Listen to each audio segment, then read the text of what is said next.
こっち方面来た時は必ずここ味噌さんに寄って味噌ラーメン食べて。ください。小島さん。いつもこのメニューですね。はい。お願いしますね。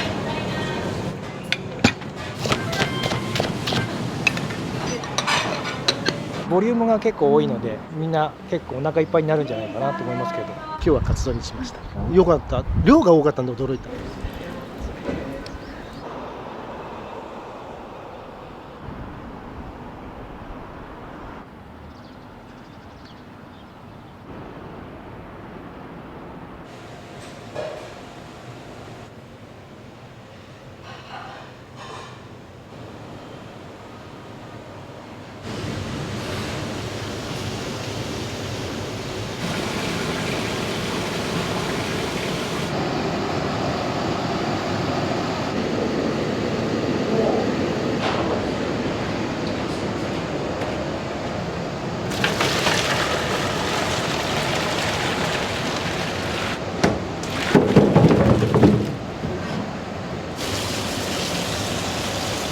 茹でたのを今度アクとかみんなついてるんで、一応それをしっかり洗い流してもらって。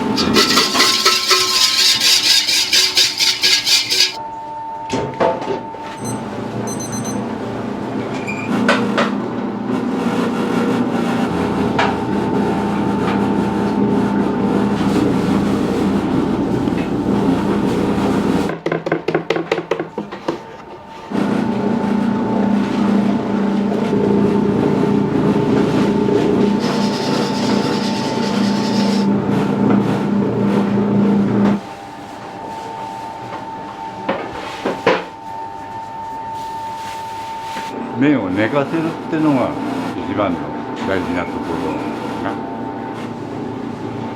ういうふうに。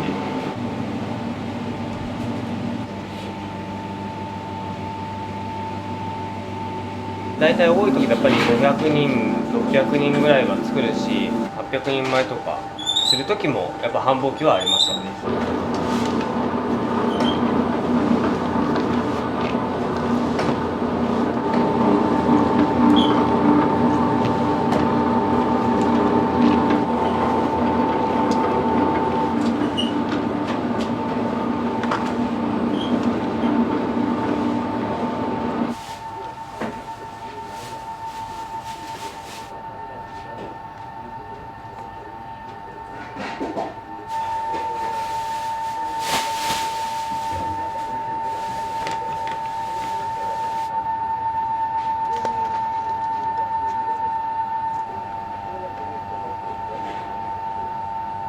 食堂ミサという名前の通り、ミサというおばあちゃんですね、私からすると、ひいおばあちゃんになるんですけどもが創業しまして、最初にですね作ったのが自動車学校を作りました。でその横に職員とかですね生徒さん用に食堂が必要だということで、食堂を作ったのが始まりというふうに聞いてますね。はい。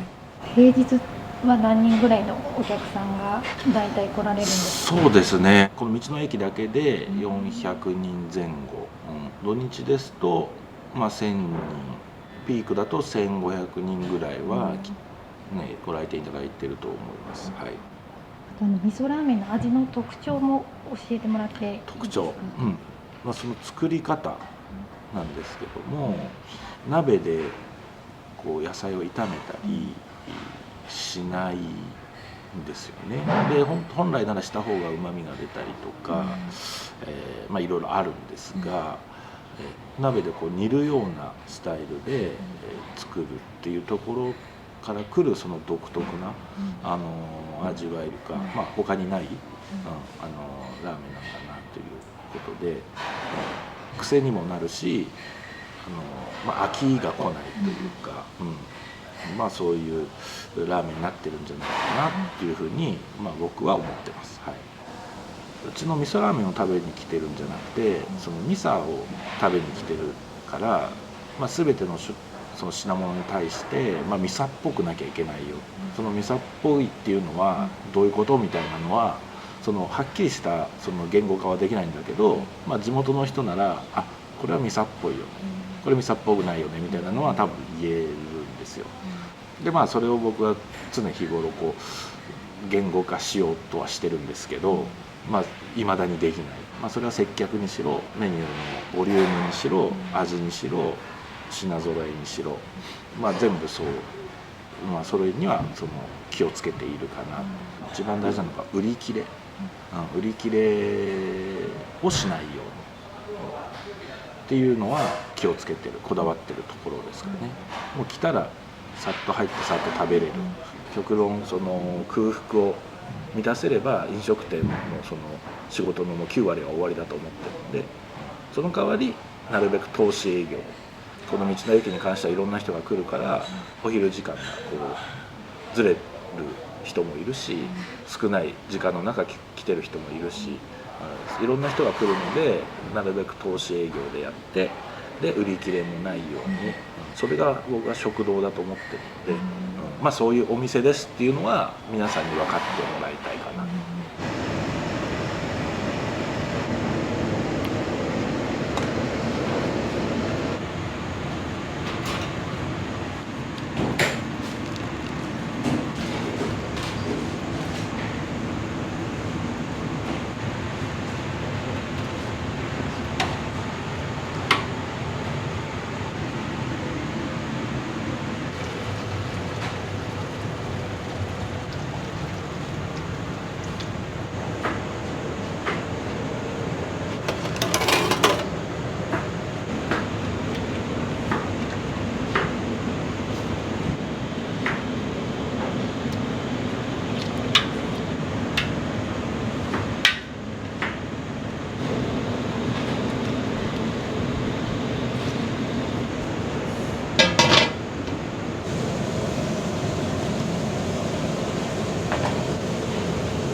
ここで働かれて長いんですか？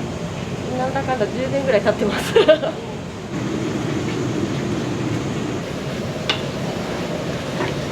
ってるんで、そのためのカレーをここで今作るんです。豚肉と野菜で玉ねぎと人参、うちじゃがいもとかは入れずに今新玉だから余計に大きく切って量多めにしてるので余計に量が混ぜるのが大変になるんですけど、これでだいたい4、50人前ぐらいは作るときはちょっとスープ出したりするので。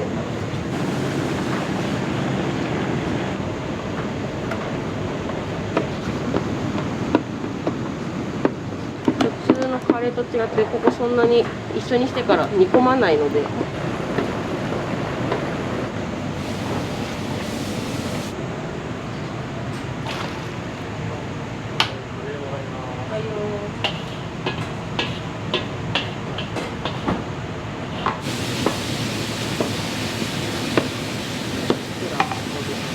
あと混ぜるだけで、そうです。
今剥きやすいのでそんなにかかってないです。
でまた田植え終わり次第多分まあ若干忙しくなるかなっていうふうに。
3名様入りま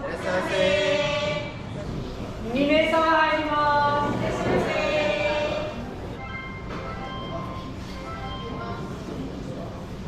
味噌1つです。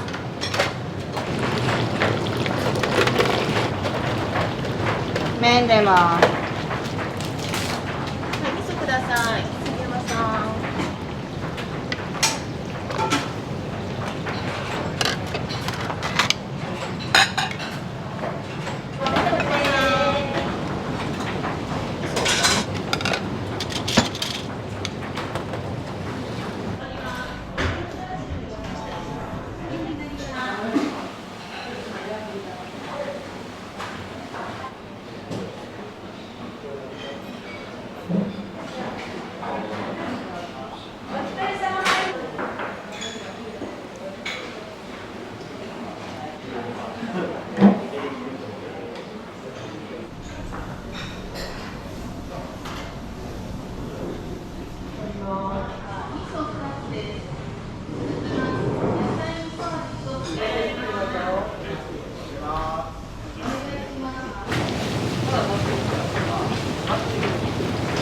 麺です。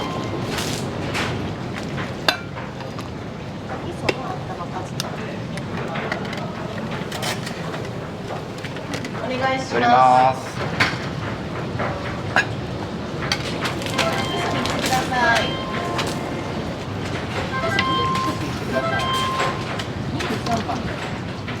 マクさん。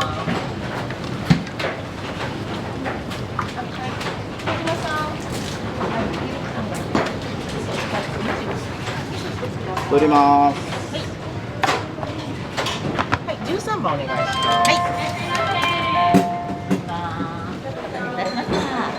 い。流通ステージご飯普通でございます。ご注文ですか？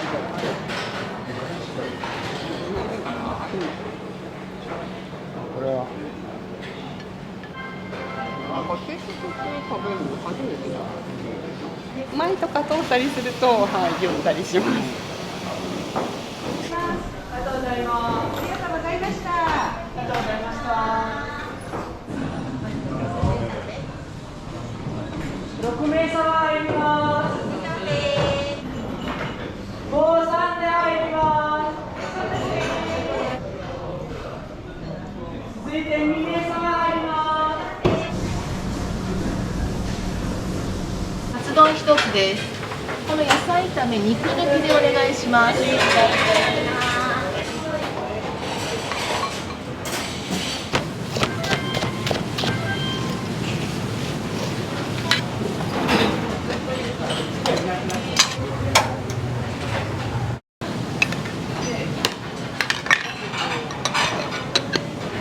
願いします。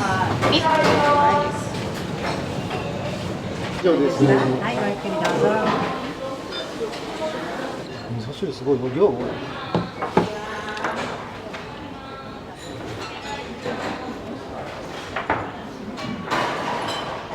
ここのところ家でラーメンが多かったんで、今日はカツ丼にしました。よかった。量が多かったんで驚いた。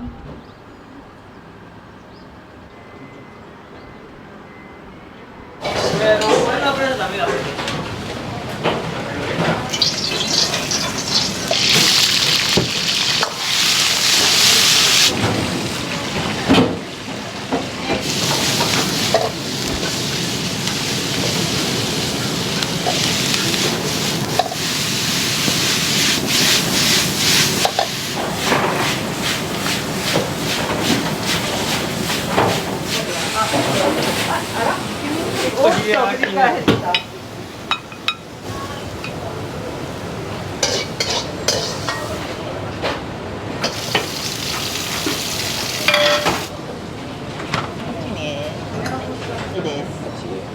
い、小島さん。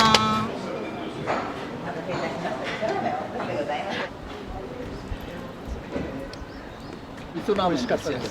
美味しかったです。何を注文されたんですか？味噌ラーメン。そんなにちょこちょこ来るわけじゃないし、まあ大体味噌だね。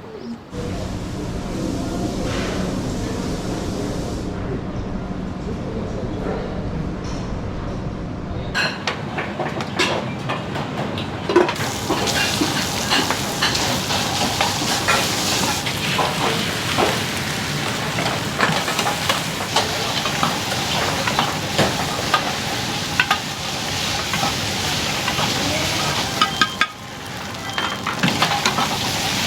いします。大盛りです。ちょうだい。半チャーハンセット。はい、24番です。はい、ボリューミーですよ。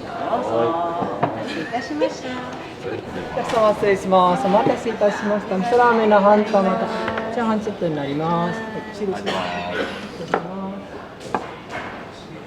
らっしゃいませ。いらっしゃいませ。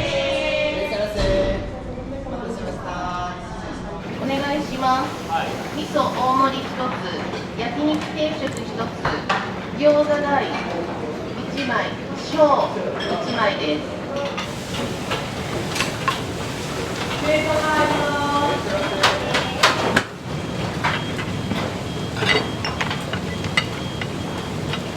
それで終わりです。はい、餃子大1枚出ます。餃子第1枚27番終わりです。小島さん。はい。杉山さん。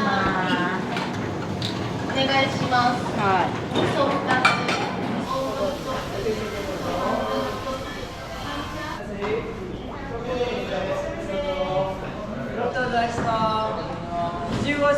味噌大盛り1つ、味噌チャーシュー大盛り1つです。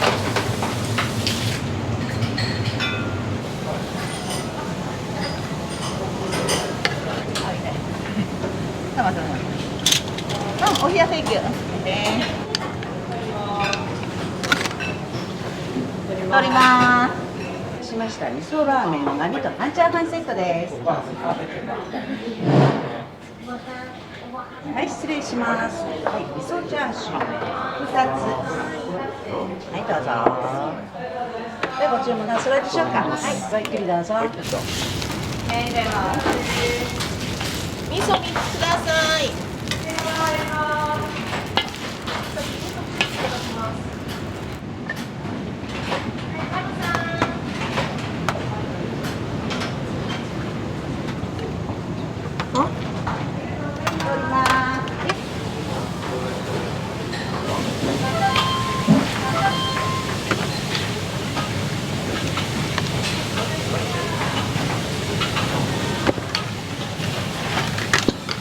お願いします。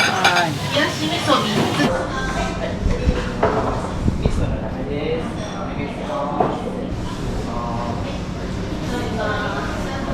1名様入ります。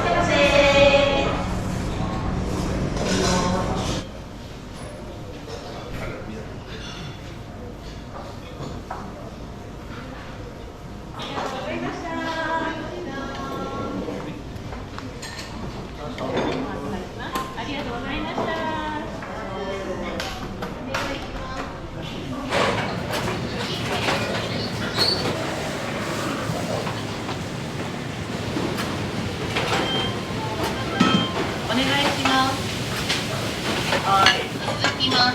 味噌1つです。続きます。味噌半玉。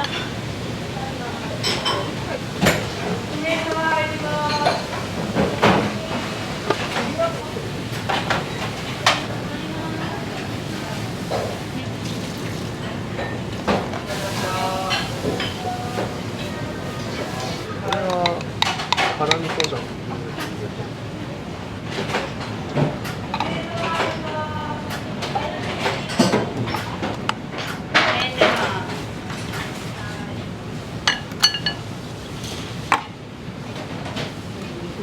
冷やし味噌3つ入れます。はい、小島さんそのままで。はい。3名様です。記者です。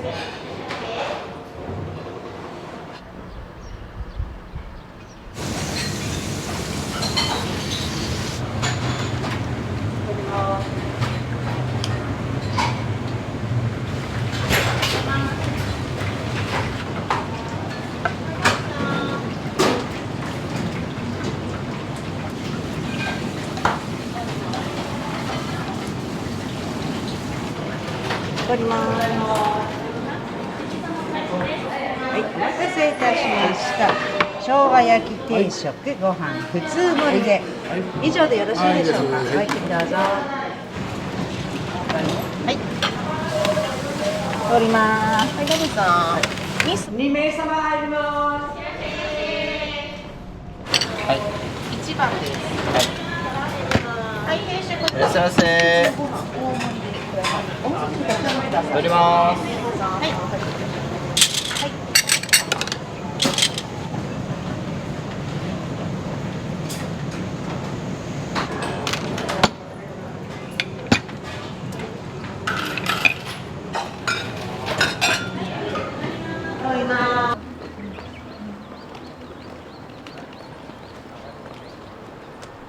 ミサは5回目ぐらいですかね。ここ以外のミサもあるので、なんとか来てる。たまたま後輩が初めてということで、安定して味噌は美味しいと思います。ただボリュームが結構多いので、みんな結構お腹いっぱいになるんじゃないかなと思いますけど。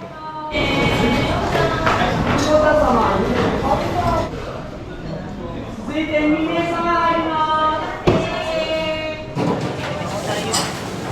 味噌2つください。続きます。山さん。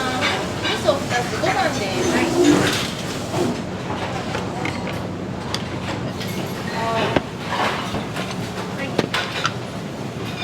豚汁定食ご飯少なめ5番です。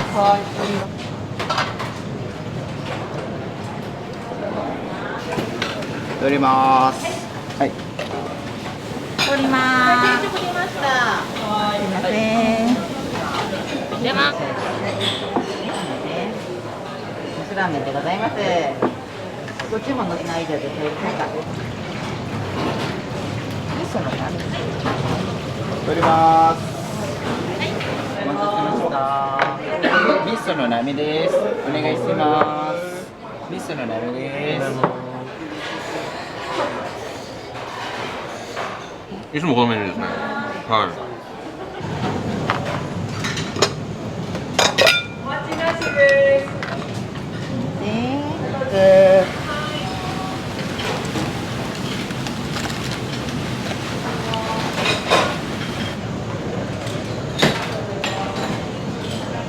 半玉1つ、餃子大。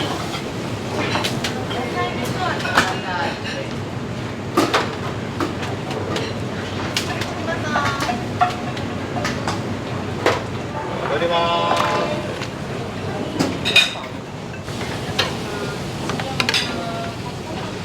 はい、取ります。で、味噌ラーメンでございます。はい。野菜ラーメン味噌味3玉でございます。はい、餃子。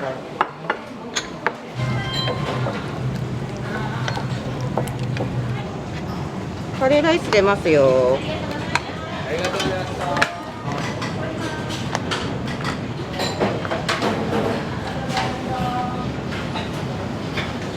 お待ちなし。はい、バブさん。日々終わりです。はい、確認してください。味噌並とカツ丼のセットです。はい、はい、どうぞ。前すいません。はい、どうぞ。お子様用のお持ちしますね。はい。それ卵食べれる。卵好き。はい。一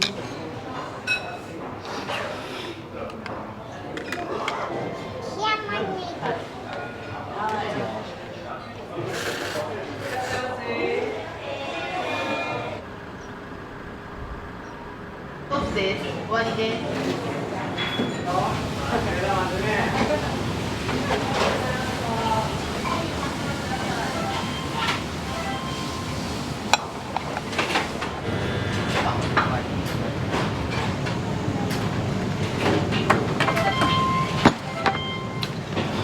杉山さん。最後醤油。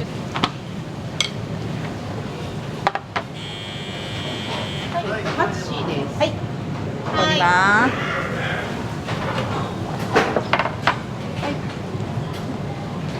はい、じゃあママさん。醤油と餃子大。はい。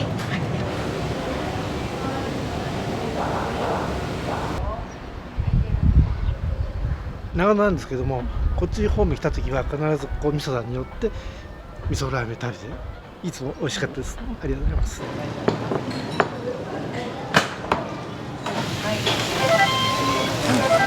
グルハンバーグ定食ね。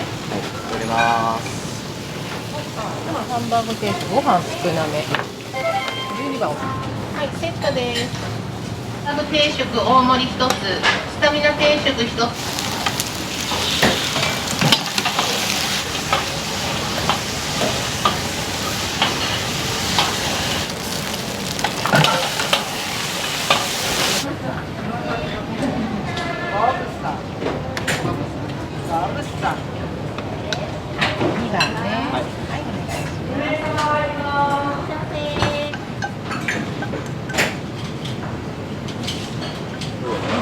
2番終わりですね。塩1つ、醤油1つ。お願いします。スタミナ定食普通盛りで14番いってください。はい。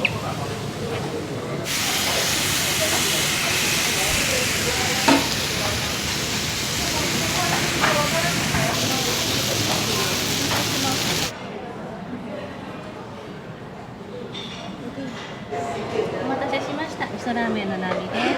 失礼いたします。以上でお揃いです。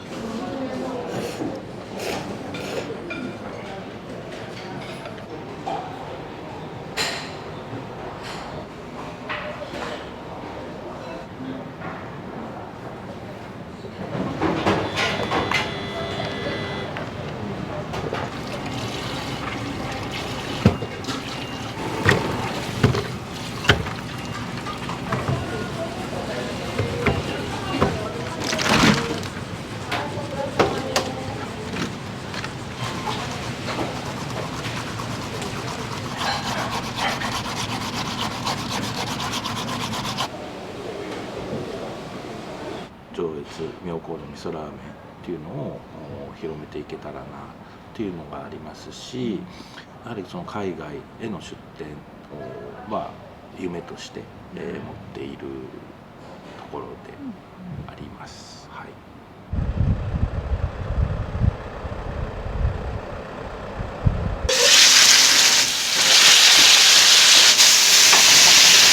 本日のお肉は新潟県産越後牛になります。美味しいよっておすすめされています。福ちゃんです。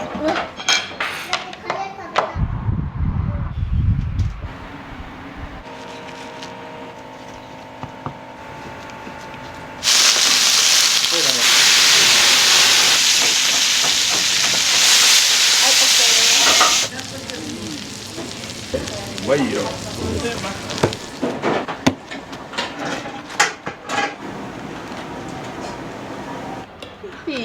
かわいい。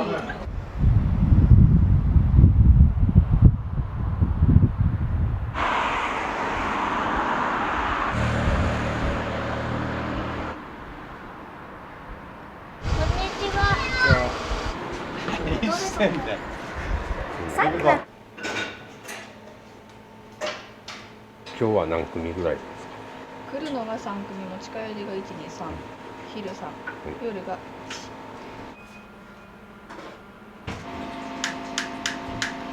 デミソースのベースの仕上げが1個あるんで、スモーク1種類。はい。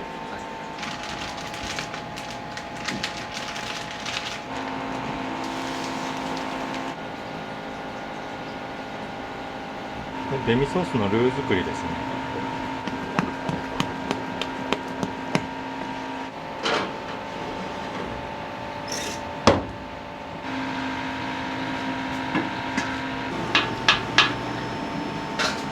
1週間で最初のベースになる部位を取っていろいろ足しながら引きながら今日ルー入れて一応の仕上げてその後もう一回寝かせるんですけど、ハンバーグとか一番人気なんですけど、ハンバーグのソース、煮込みのソース、ハッシュドビーフのオムライスとか、ビーフシチューとかいろいろ作り変えていくんですね。今日毎日います。あ、そうですね。はい。学校とか保育所終わったら、そのままこっちに来る感じです。なるほど。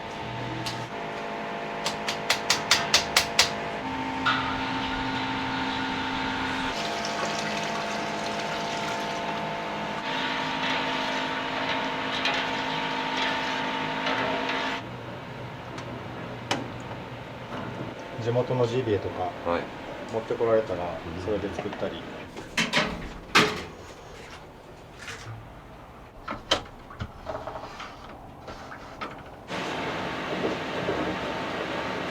今年9回。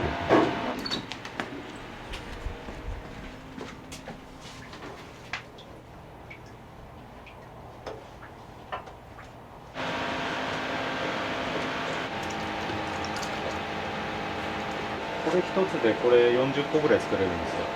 そうなんですね。そうです。完全濃縮状態なんで、我慢。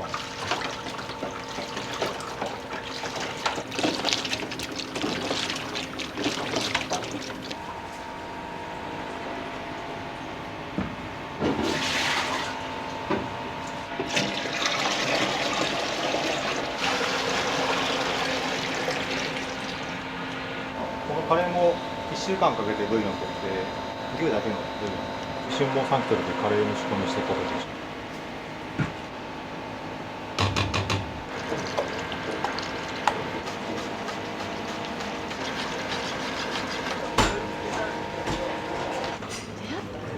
ここで働いてました。こっち帰ってきた時にバイト頼まれてっていうのがきっかけです。何年ぐらいなんですか、結婚されて。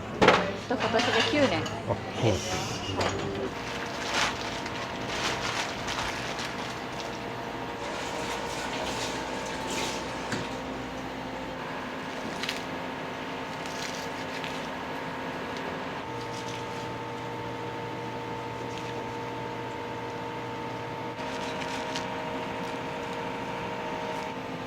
牛1頭からこれ2個しかないからステーキ人気ありますね。上とかはもう週1頭分ぐらいかな。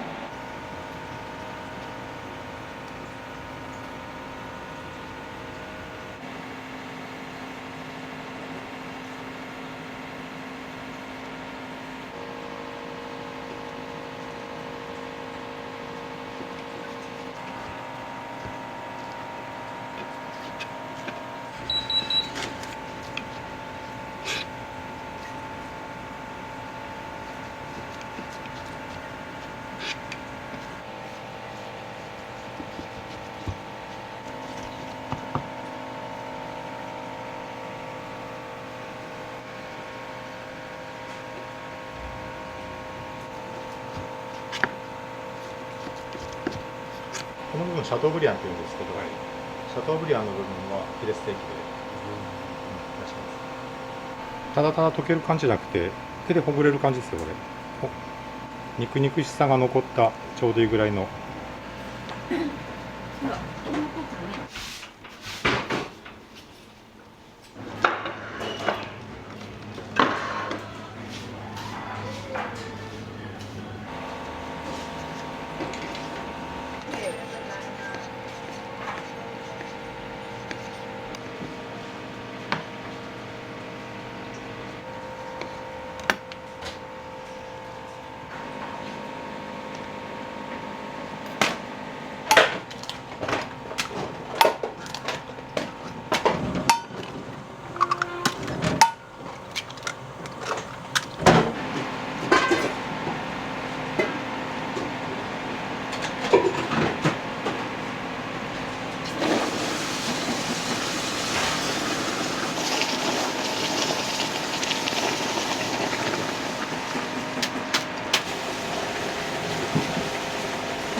この後これをこして冷まします。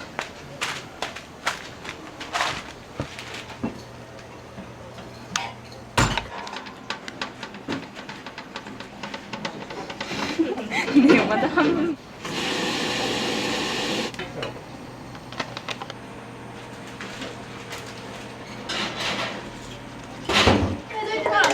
ないよ。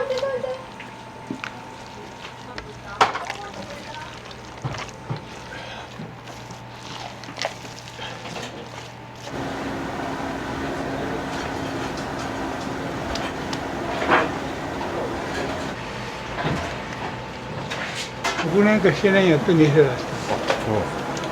都会で10年やってここに移った。ナナちゃんに会う。福ちゃんです。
やばいやろ。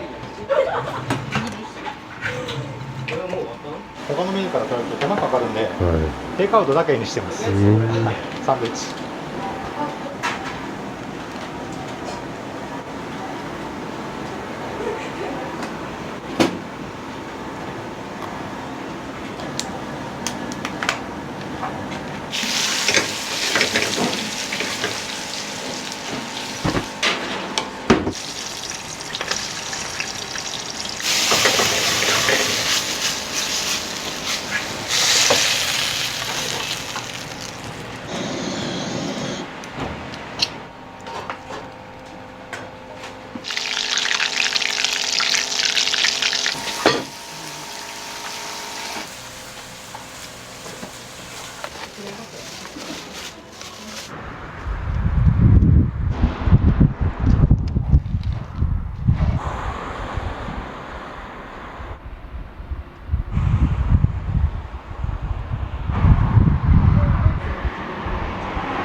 お茶温めといてね。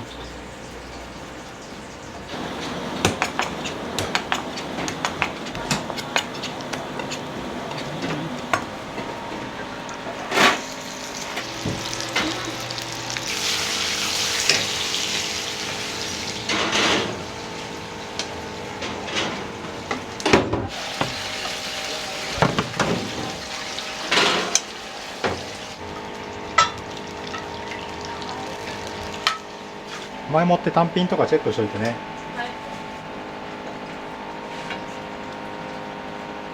いいよ。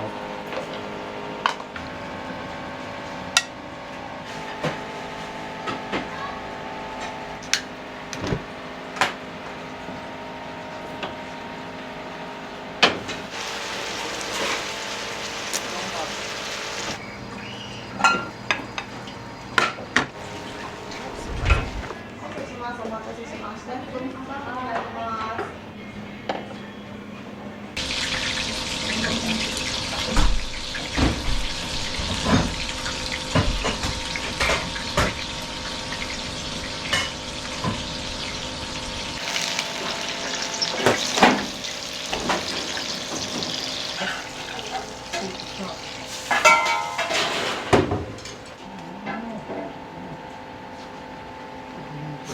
はい。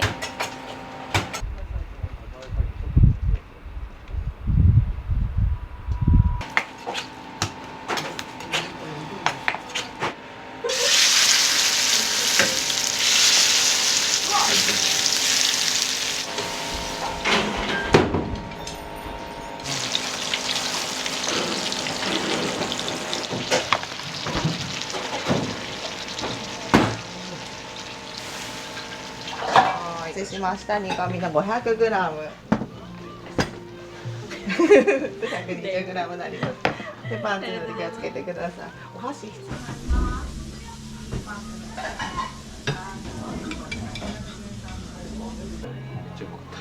美味しかったです。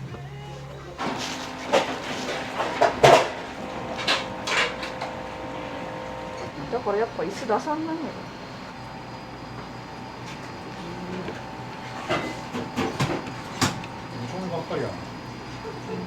みんな鼻にして寒いんやって。はい、これで OK。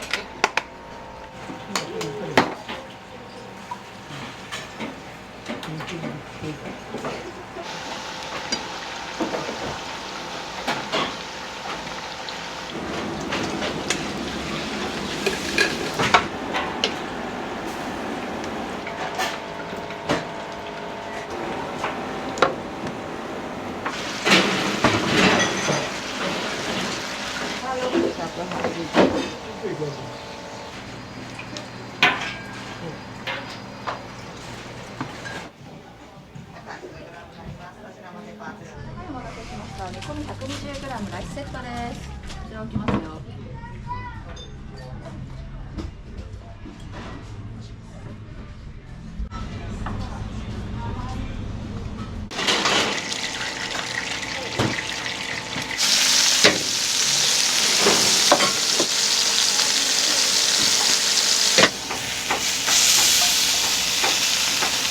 次は単品。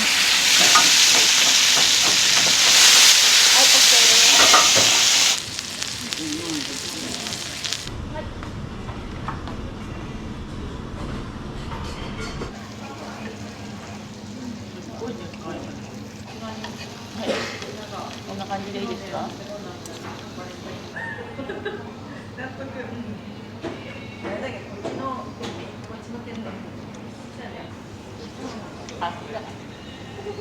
まあいいよ。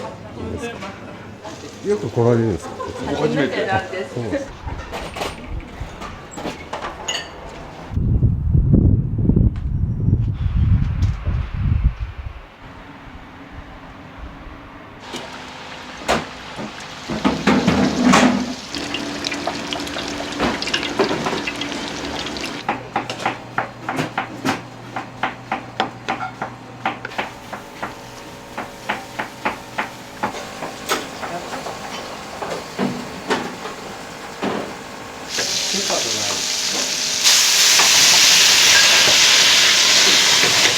あ、越後牛。越後牛。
もも芋入れて。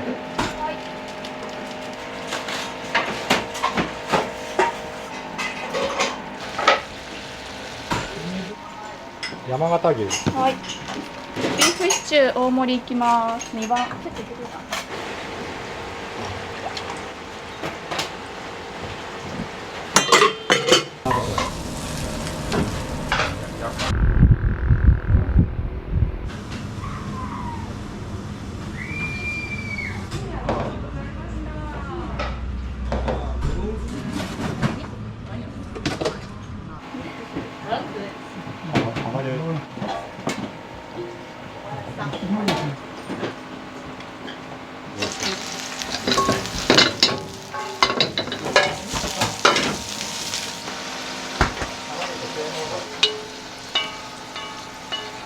10。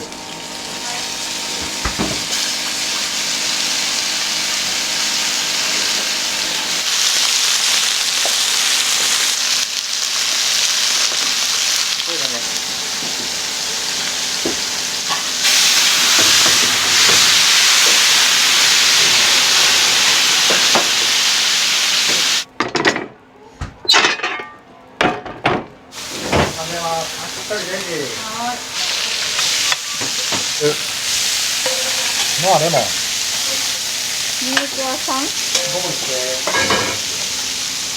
本日の日本新潟県産越後牛になります。こちら先きますね。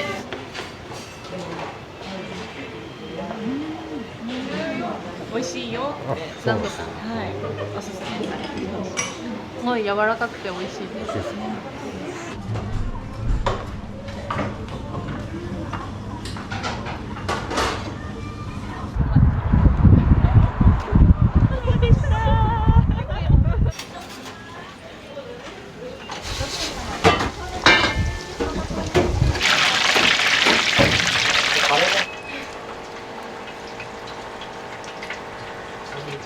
肉の清流ですか？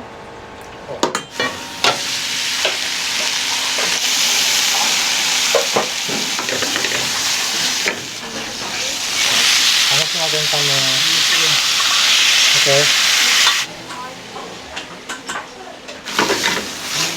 生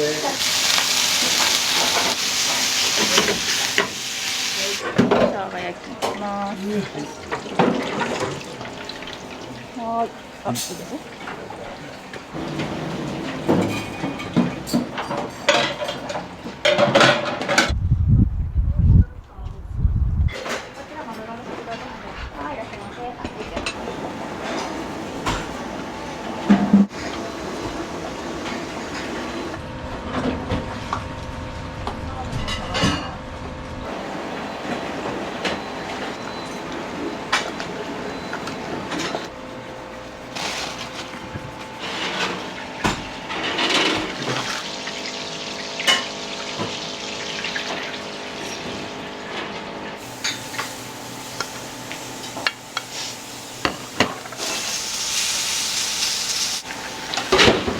5時半です。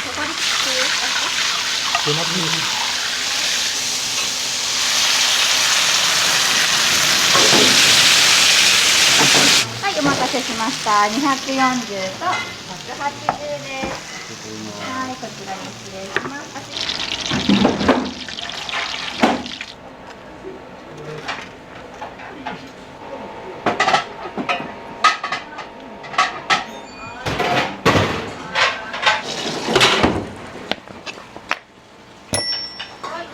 ミーグラ。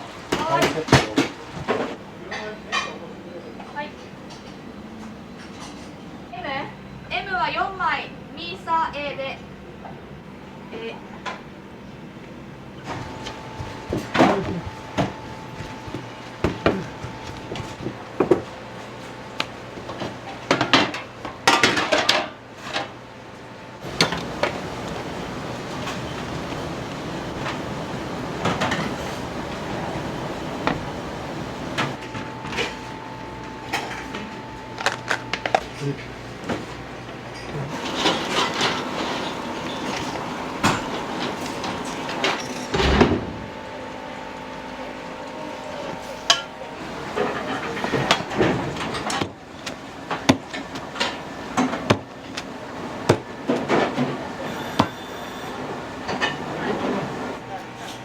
4つあります。3人前盛りです。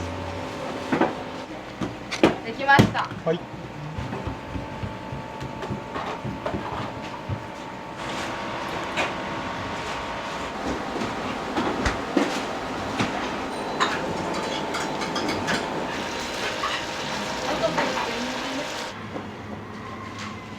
お待たせしました。ビーフシチューです。本日のお肉は山形牛となります。熱いんでお気をつけください。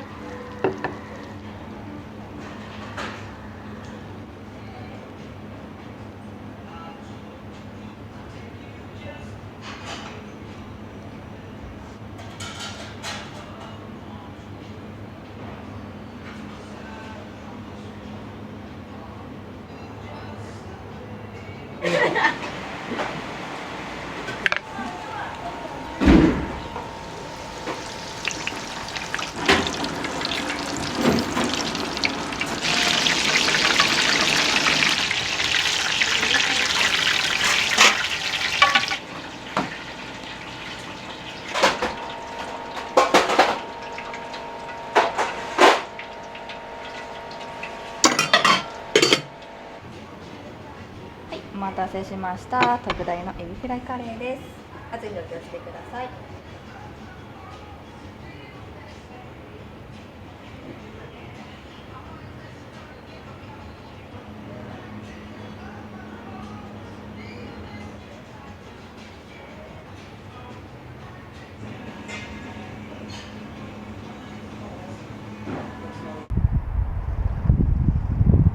9月です。直前まで生まれる日まで。あそうですはい、いつもそうです。退院した日から働いてます。そうです。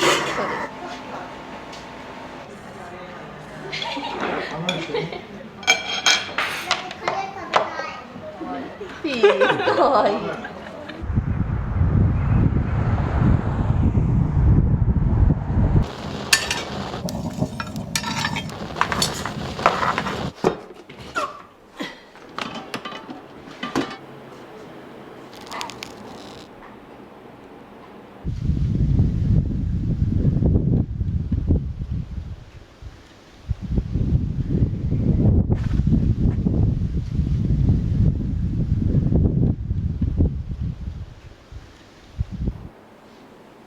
お米洗います。低農薬米。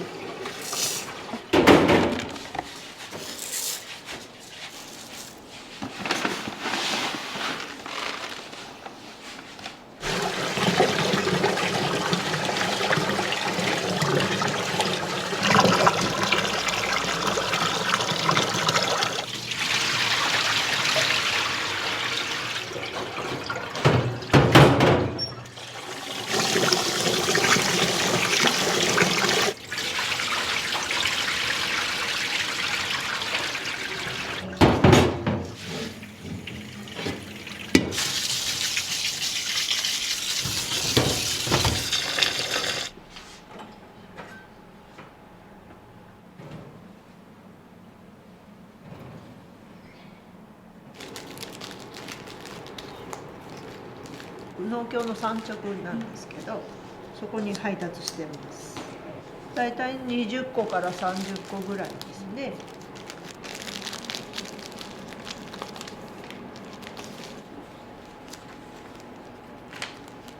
もともと繊維の会社をしてたんですけど、だんだんこう下向きになってったもんですから、飲食店がやりたいって父が言い出して、料理もしたことない人がね、何できることもないやろうしって言ってこっさ飯って言って、この辺の人は昔から裏の松林で松の枯れ葉を取ってきて、でそれでご飯を炊いてたっていうのがあって、ご飯上手に炊けるんやからおむすびやったらいいんじゃないって言って、でおむすびやったり。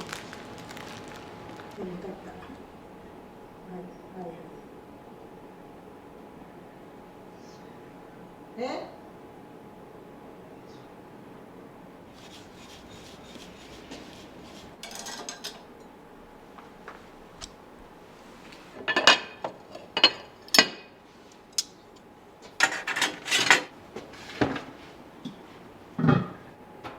？2升ちょい。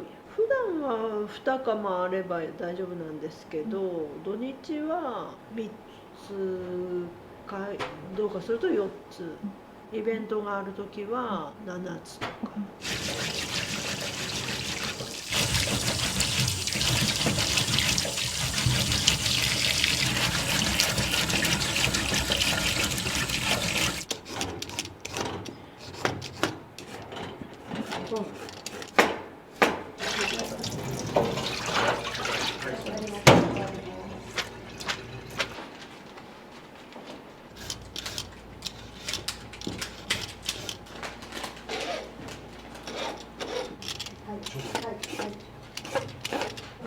出勤ついてどっかこっちの方の人なんかね。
トウモロコシバター醤油っていうのが結構人気で、待っとる人も置いてる。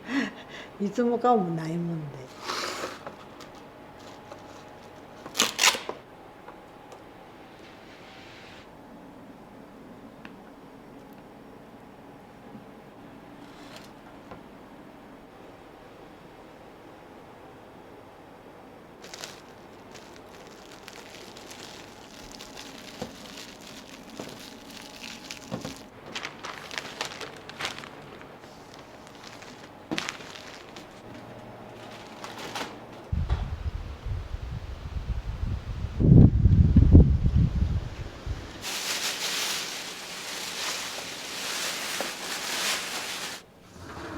この中です。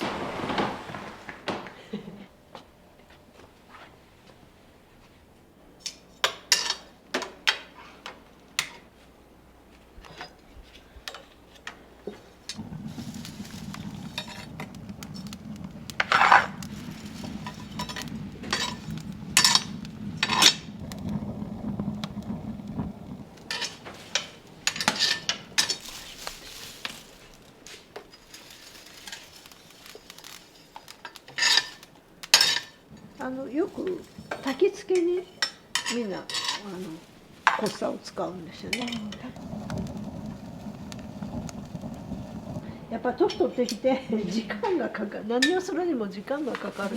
それで夜中の2時に起きてやってますけど、それまでは3時とか3時半ぐらいに起きてやってたかな。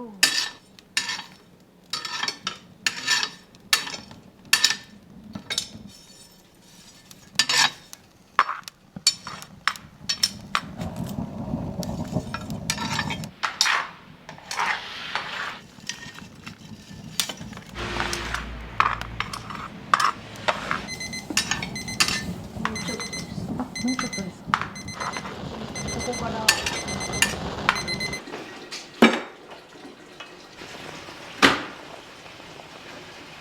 毎週通ってくれてて、お父さんといつも買いに来られる。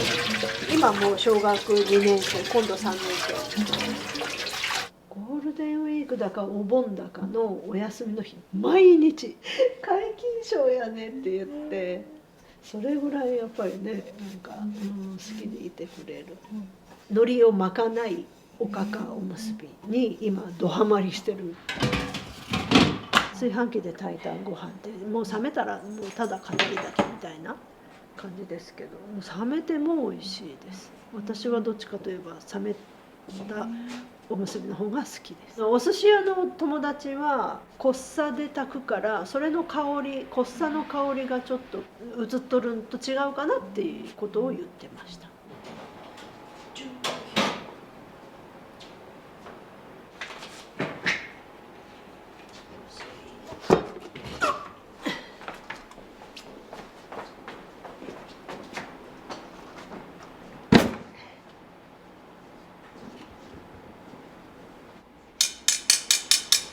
もうこんな感じです。ここで黒いね。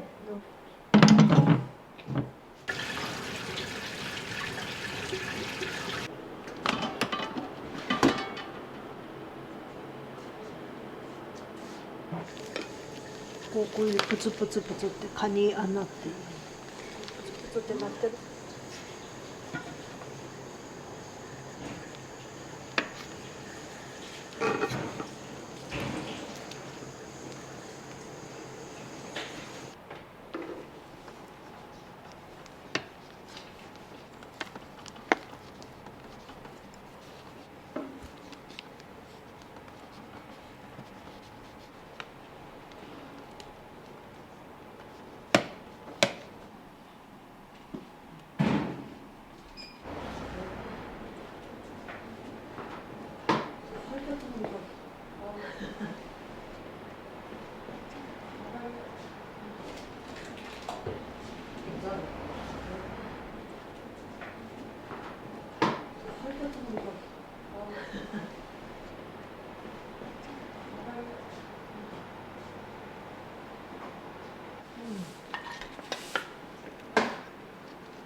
と海苔がね。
口としょう。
お待たせしました。ありがとうございます。バイバイ。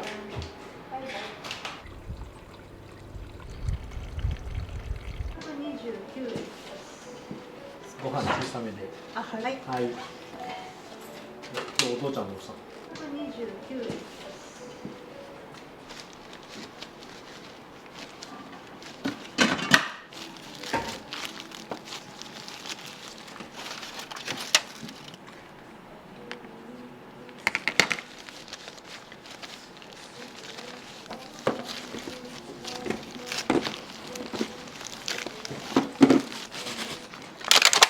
ありがとうございます。大丈夫ですか？はい。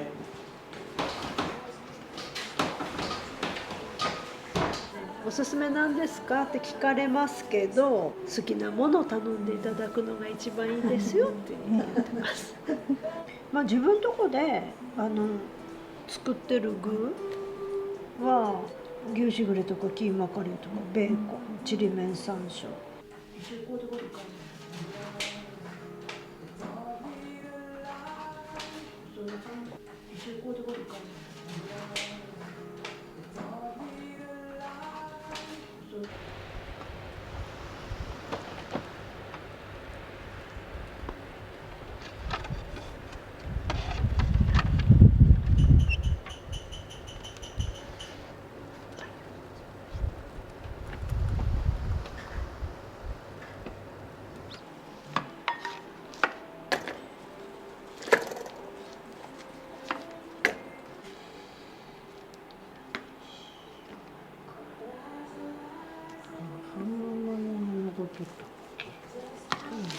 でも残しておけばいいました。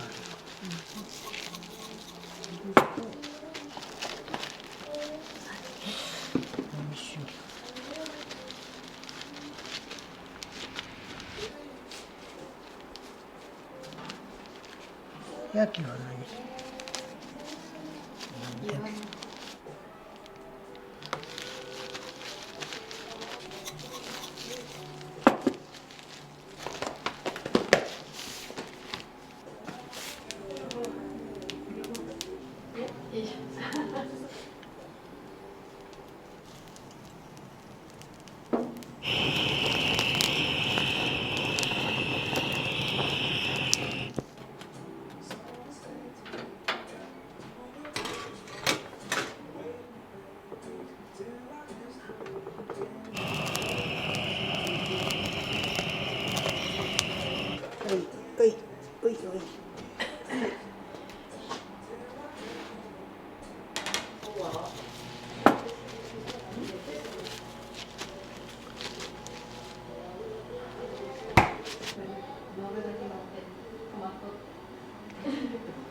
ウニ飯って毎日食べても全然いける。それは赤い。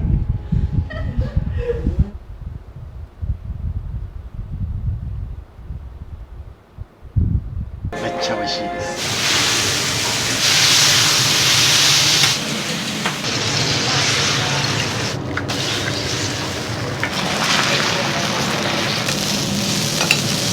美味しいです。みーちゃん美味しいです。ほぼ満席ですね。おかげさまで。バイオピンを発射します。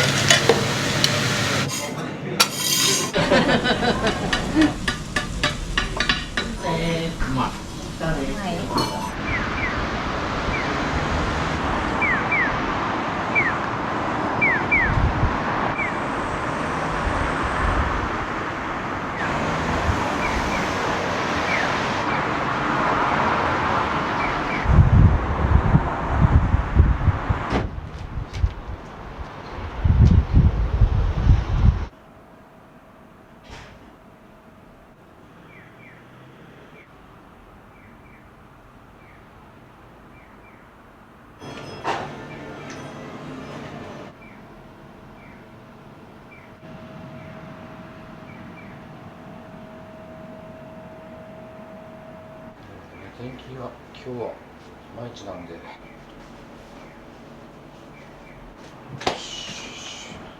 今から仕込みってどういったことをやられるんですか？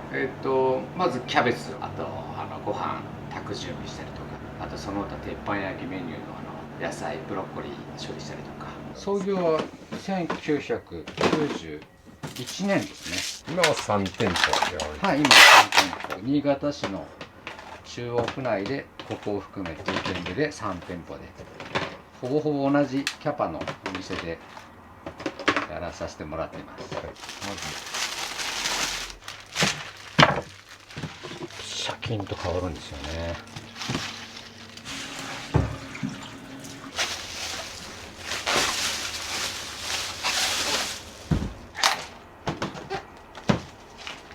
なかなかね。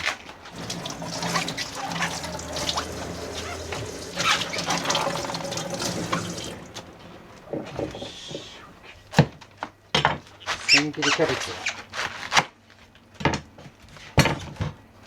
みじん切りは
もんじゃ焼きもあるので、お客様の注文によって減り方がいろいろで、もともとは大阪お好み焼きのメインでやってましたけど、そこにもんじゃ焼きが加わり、そして今度は広島のお好み焼きもあるよねっていうところで、広島に転勤されて、そのお客様を訪ねて何店舗か連れて行っていただいて、その広島焼き用の専用の麺ですか、そば、そばを紹介していただいたりとか、牡蠣使うならここの牡蠣がいいよっていうのを教えてもらったりとか、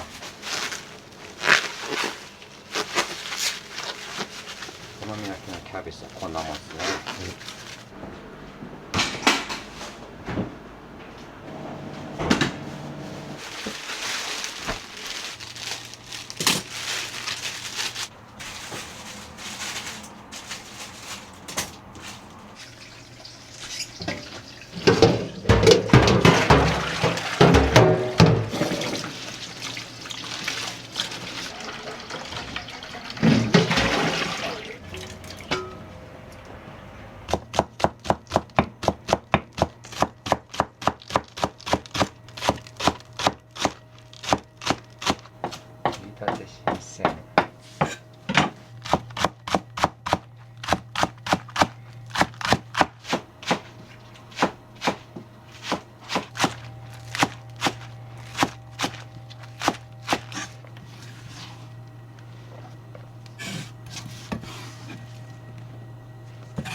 方で電気はお好み焼き屋さんでは少ないんじゃないですか。この大きさっていうと多分まずないんじゃないかな。今3メーター60ありますから、これが60センチで3メーター60で、設定温度大体200度ぐらいにしてるとそこまで上がります。これはもう前日もう磨いてから帰るんですけど、大体この辺で鉄板焼き料理、この辺でお好み焼き料理、こっちでもう焼きそばみたいな、ささっと牛すじほうれん草というメニューから。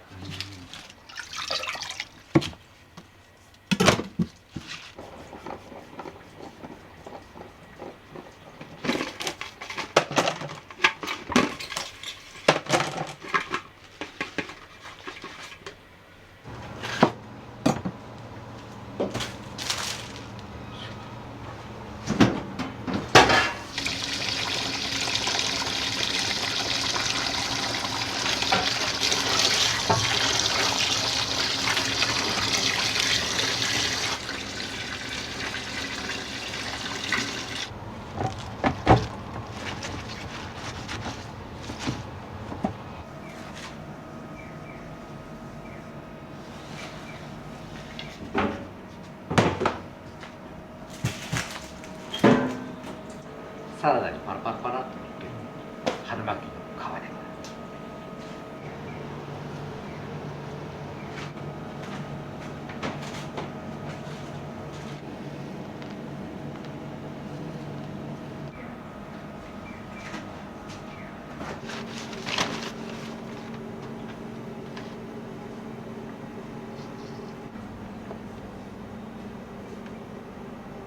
UFO キャッチャーみたいな。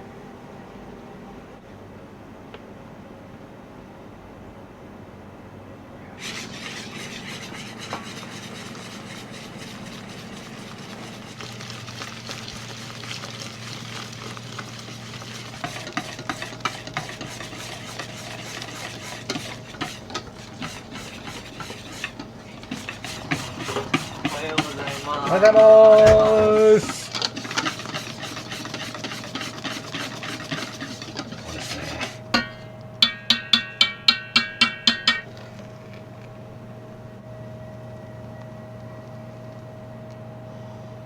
ぴったりですね。ほぼぴったり。い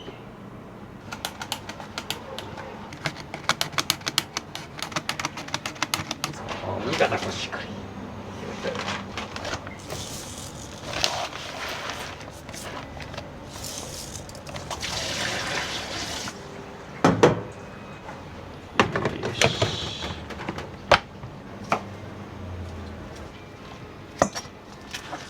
コリーのマヨネーズ焼きというメニューがあって、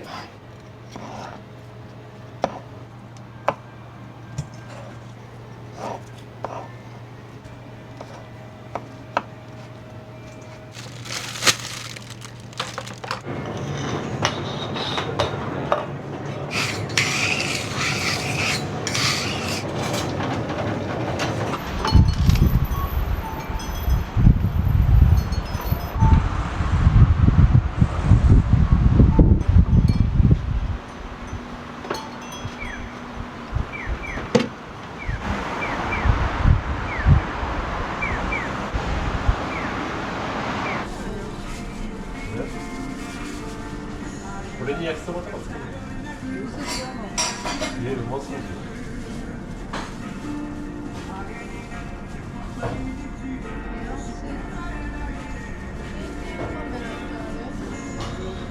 アンドリンク製なんだよ。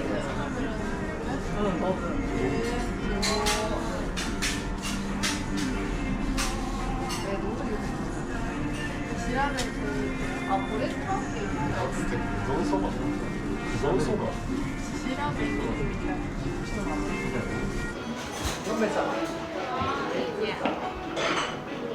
メニューいっぱい種類ありますので。あー、すいません。悩んでください。何か説明。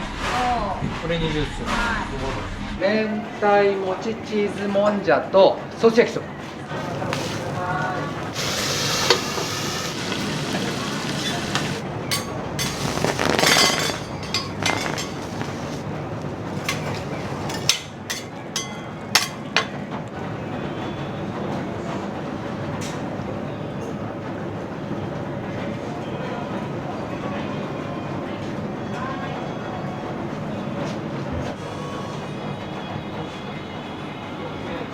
します。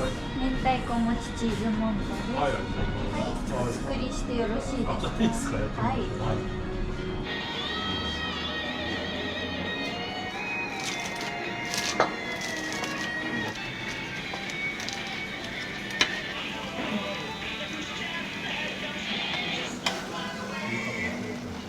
そうですね。一気にいつも入れて溢れさせてて。明太もちチーズ。明太の味はリコの明太の。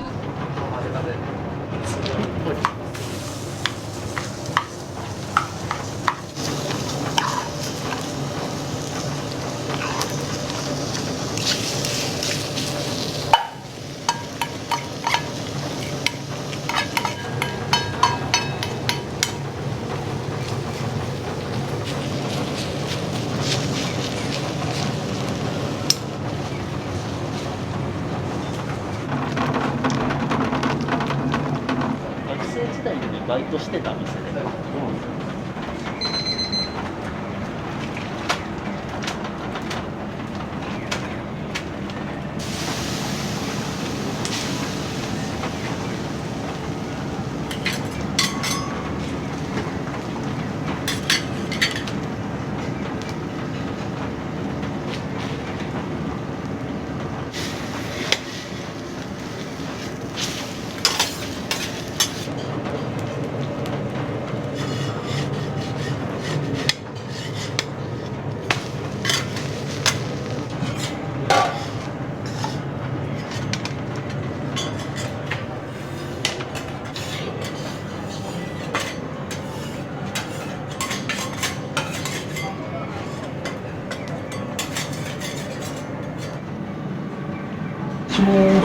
ゆかもが焼き。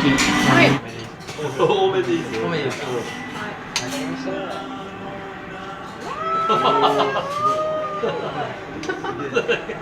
麗。すごい。取ってくる。これでいかがですか。はい、ありがとうございます。厚みがすごい。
よく来られるんですか。初めて。そうなんですね。そうなんです。美味しいとこでよかったね。あ、そうです。また頑張ってください。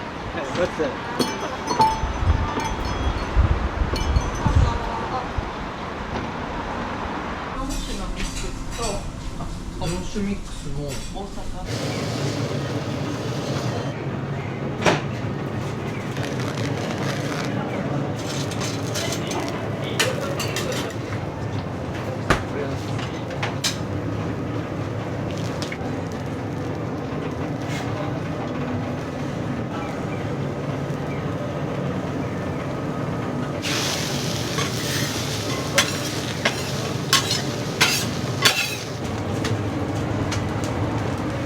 こ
高。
完成。こ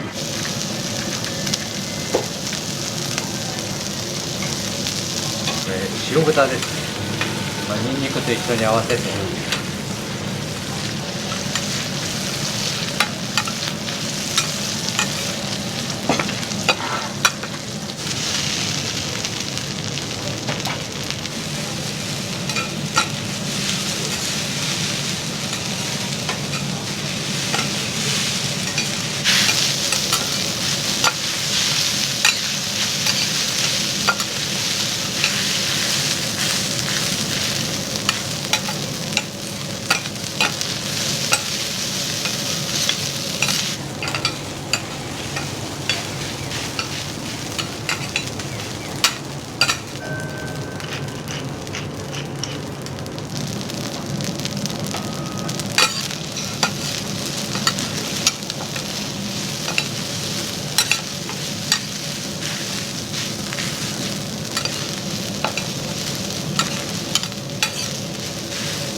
ニンニクチャーハン。はい、よいしょ。い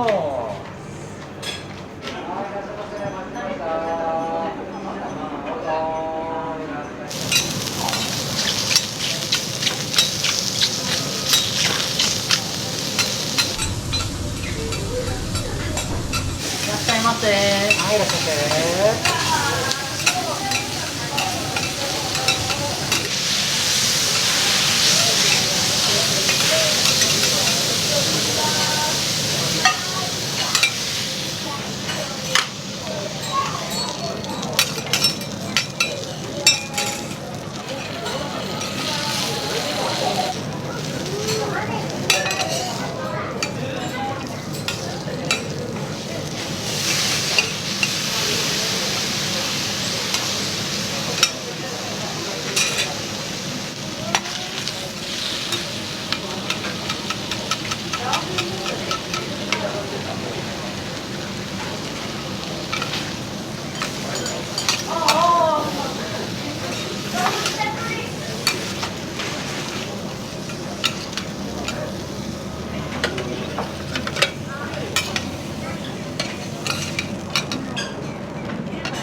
失礼いたします。エビとブロッコリーのマヨネーズ焼きです。お待たせいたしました。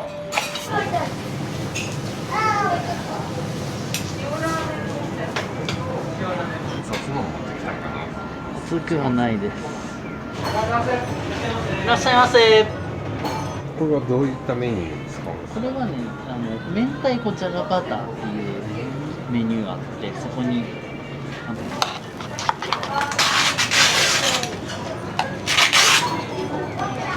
らっしゃいませ。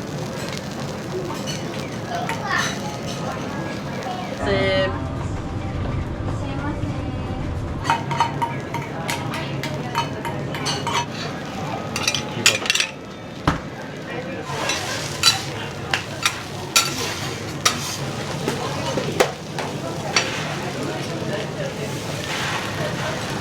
料理お願いします。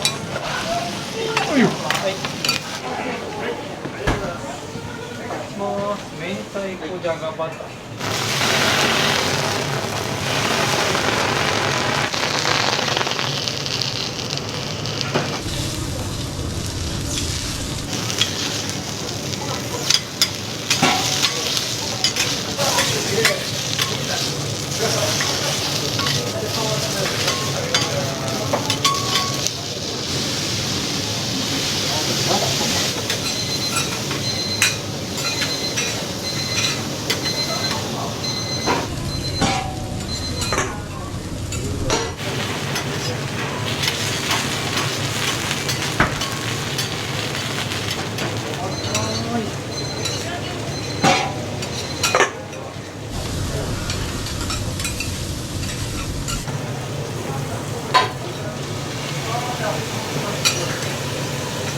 はい、お願いします。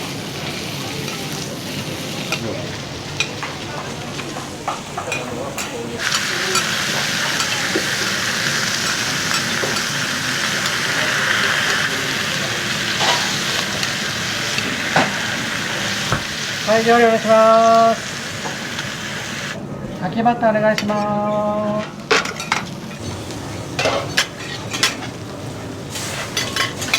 A1 の牛すじなし切り。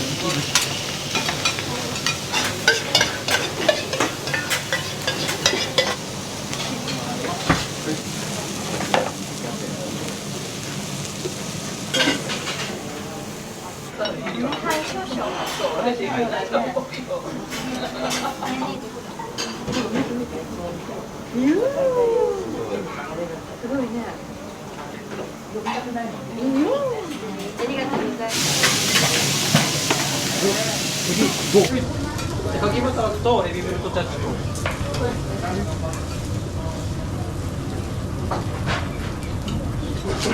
これ塩ラーメンが先です。はいよ、塩ラーメン。田中さん、塩ラーメン。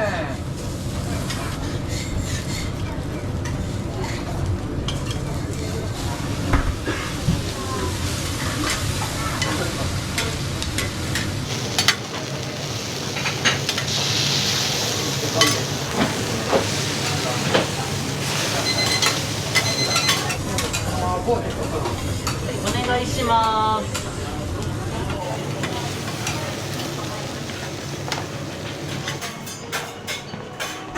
お待たせしました。牛すじ肉はい、すみません。テ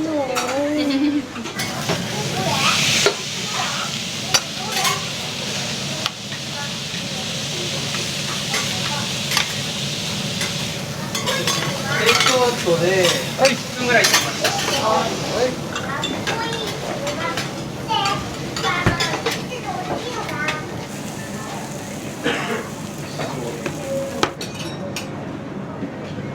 これ何もんじゃんですか？これはあさりにんにくもんじゃ塩ラーメン。間違えました。塩ラーメン。それは、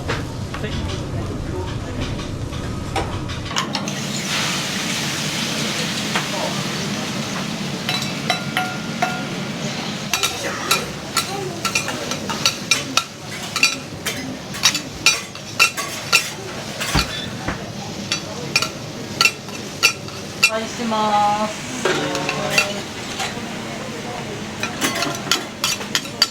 はい、はい、塩3番。あ、整備。はい。分かってます。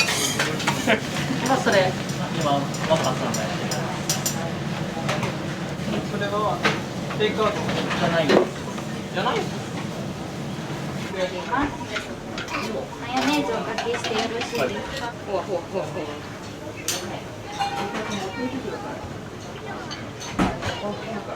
塩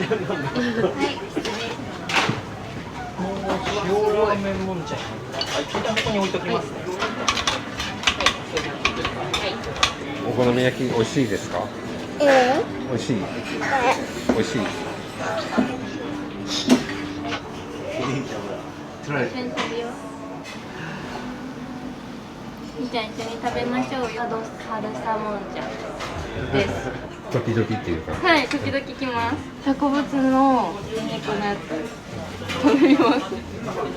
お味どうですか？美味しいです。みーちゃん美味しいです。美味しいです。はい。松尾さんです。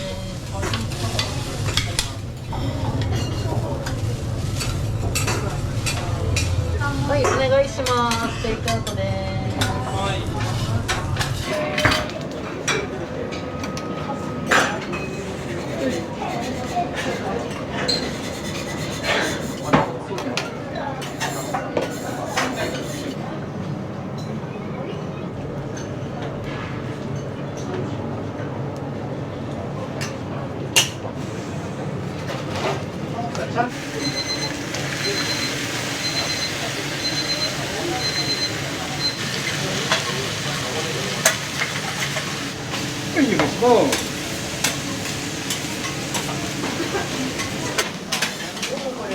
広島のそば。そうです。こちら。それと。はい、行きます。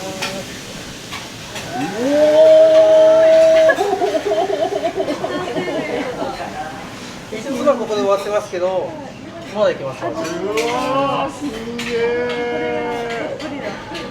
じゃあこれで。はい、行きます。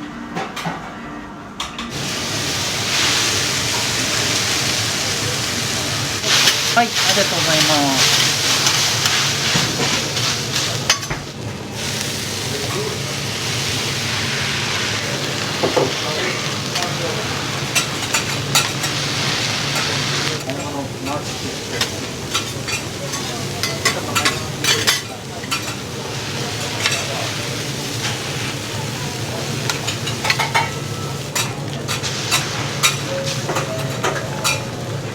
はーい。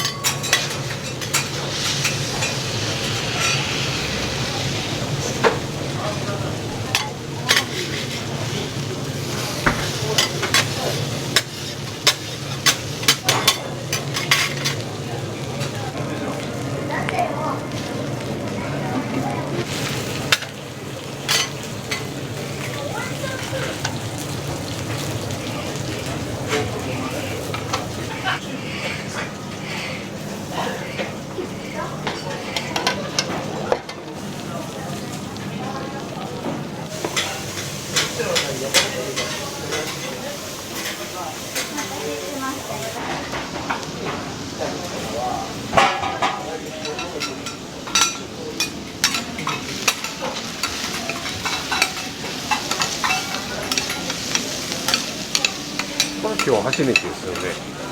これ、はい、今日ですね。ご飯はね、さっきニンニクチャーハン、これが海鮮ゴロゴロキムチチャーハン。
もんじゃ結構人気ですね。人気ですね。おかげさまで月島風もんじゃでやってますが、バリエーションいっぱいありますんで、はい、一番人気は明太子もちチーズもんじゃなんですけど、電のまで作る結構な数見てるかな。一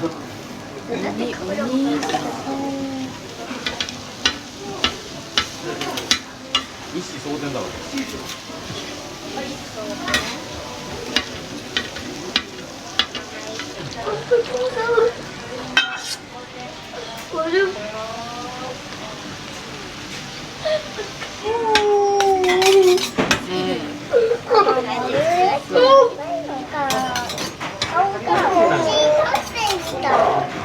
こちらのお店さんってよく来られるんですか？めちゃくちゃ来ますね。おすすめのメニューってあります？おすすめ。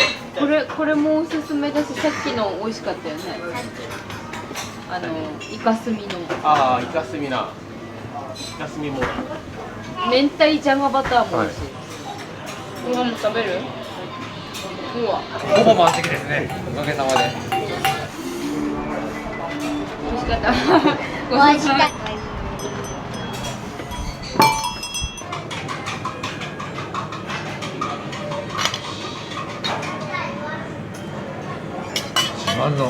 自慢の牛すじが乗っかります。は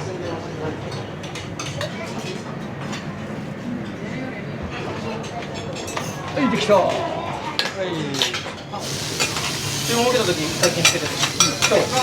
あ、できた。はい。つなぎもなし。はいよ。鉄板ついてなかったっけ？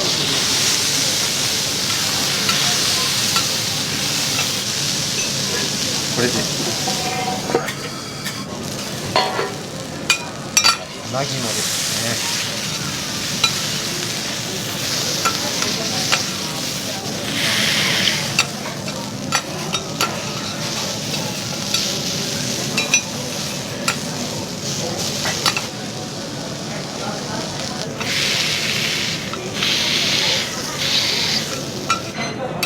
お願いします。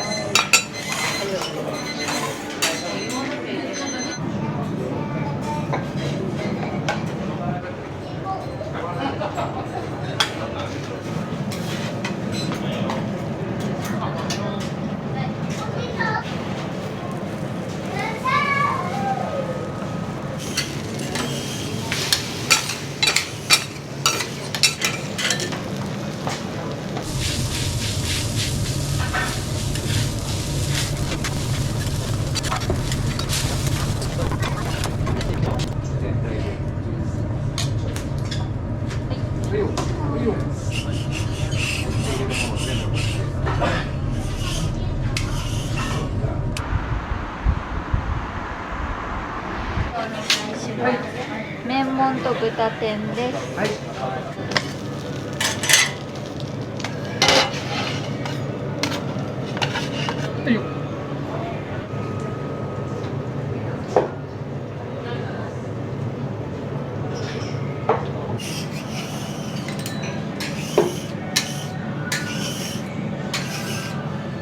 ございます。こちらマヨネーズはかけますか？お願いします。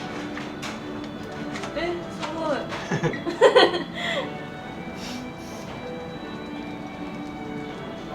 はい、お待たせいたしました。失礼いたします。めっちゃ美味しいです。よいしょ。一番人気明太子もちチーズもんじゃ。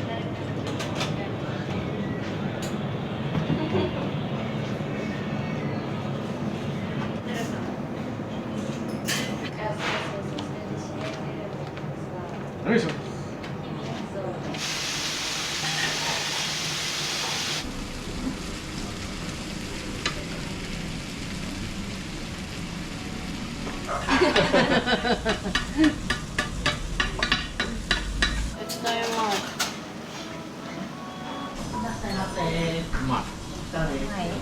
もち食べたい。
ね。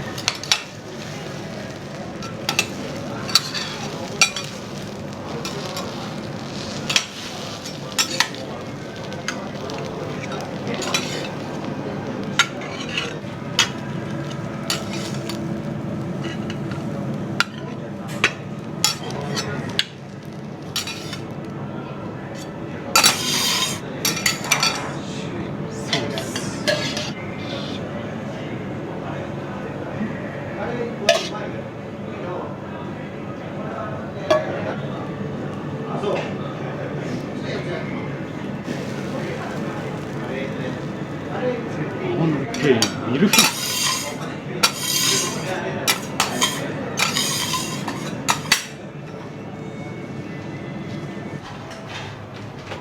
よかったら置きますね。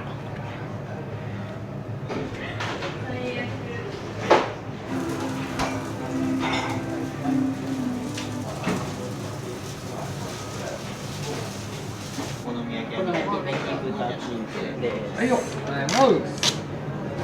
広島では有名な磯の製麺です。これ使ってます。これ使ってま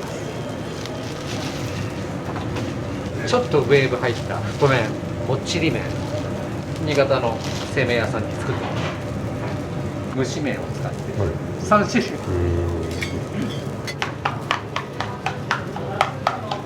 はい、ありがとうございます。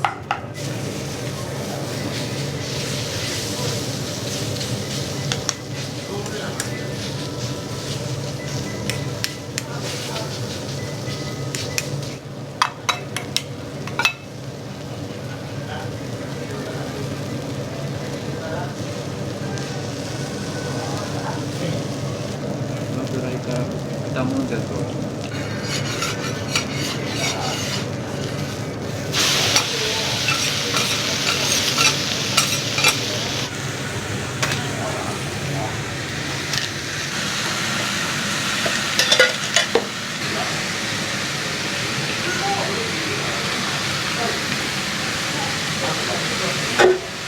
はい、お好み焼きできました。エビ豚チーズ。完成です。あ、そうだ。マヨネーズはかけますか。はい。多め少なめ普通ですか。普通。いや。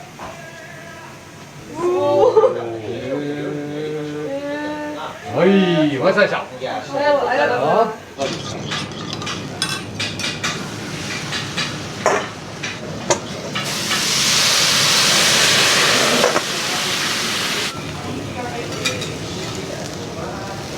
ピーナッツバターとカレー風味のオリジナルホットソース。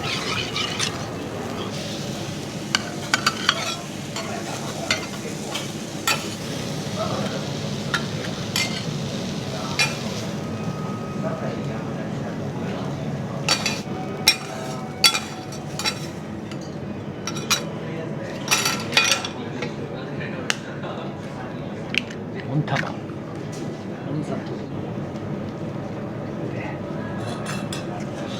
お客様の目の前でソースおかずしてよろしいですか。はい。私だけまともなこと言ってと思ってる自分がやらかしてしまったからね、なかなかちょっとカレー風味の。はい、どうぞ。お好み焼きが来ますね。マヨネーズ発射します。マヨビーム砲発射します。発射します。ピーとか言ってくれるんだ。はい、どうぞ。ありがとうございます。久しぶりに注文もらいました。そう、チキントマトクリームもんじゃ。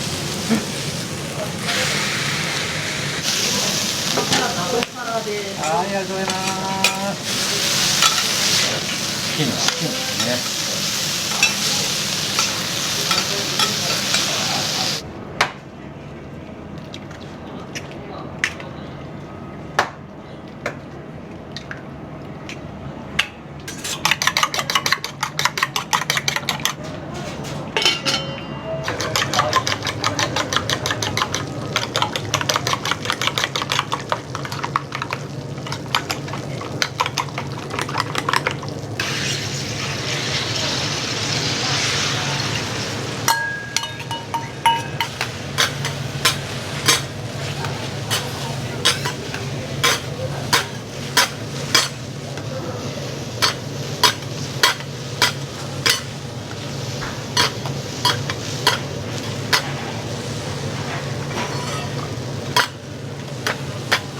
ルプルプルプルが。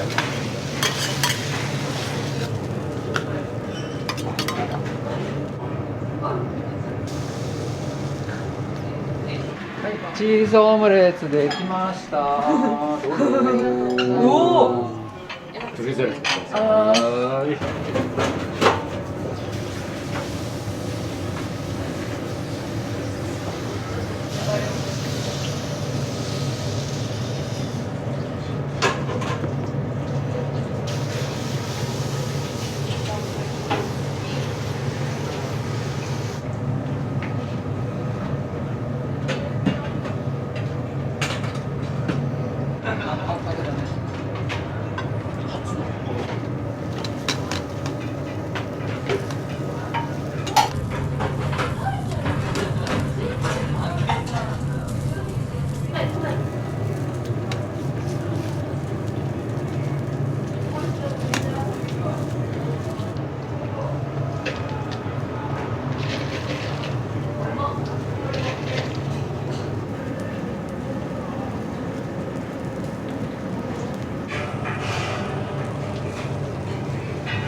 いけてます？はい。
幅が3センチや。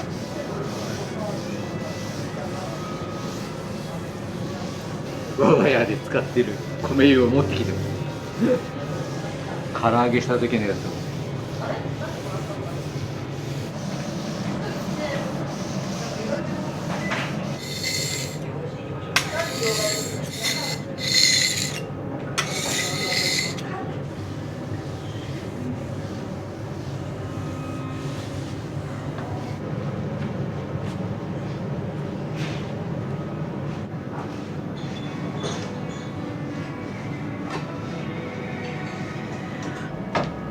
やってれば美味しく料理も。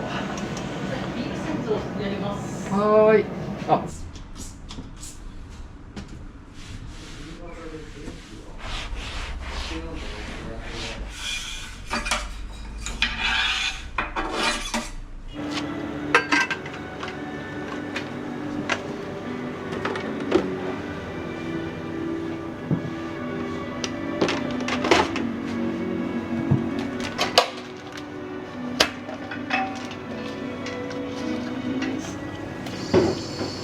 美味しい生ビールの来てくださったお客様に美味しかった、楽しかった、また来たいと誰かに教えたいみたいなファンになっていただけるように日々精進していきたいと思っております。よし、営業終了です。お疲れ様でした。ありがとうございました。